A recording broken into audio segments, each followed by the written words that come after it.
بسم اللہ الرحمن الرحیم۔ امام ابو حنیفہ دیگر علماء کے ساتھ ایک ایسے آدمی کی دعوت ولیمہ پر تشریف لے گئے جس نے اپنی 2 بیٹیوں کا نکاح 2 بھائیوں سے کر دیا تھا۔ اس تقریب کے دوران سرپرست انتہائی پریشانی کے عالم میں مکان سے باہر آیا اور کہنے لگا، ہم لوگ سخت مصیبت میں پڑ گئے۔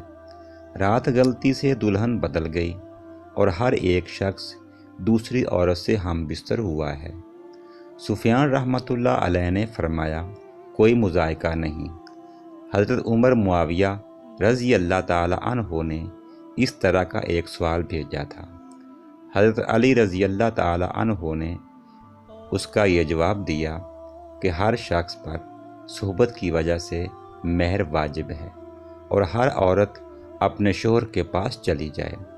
لوگوں نے اس جواب کو پسند کیا۔ امام ابو حنیفہ رحمۃ اللہ علیہ خاموش تھے۔ مظہر نے امام ابو حنیفہ رحمۃ اللہ علیہ سے کہا کہ آپ رحمۃ اللہ علیہ کچھ فرمائیں۔ صوفی رحمۃ اللہ علیہ نے کہا کہ اس کے سوا اور کیا کہیں گے؟ امام ابو حنیفہ رحمۃ اللہ علیہ نے فرمایا کہ دونوں لڑکوں کے میرے پاس بلاؤ۔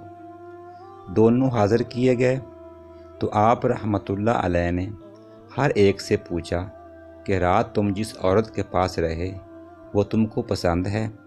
دونوں نے ہاں میں جواب دیا۔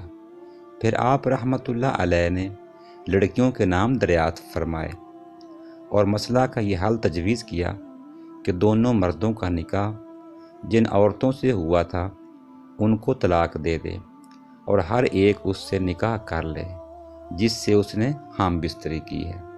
لوگوں نے آپ رحمۃ اللہ علیہ کے اس جواب کو بہت عزت سے دیکھا۔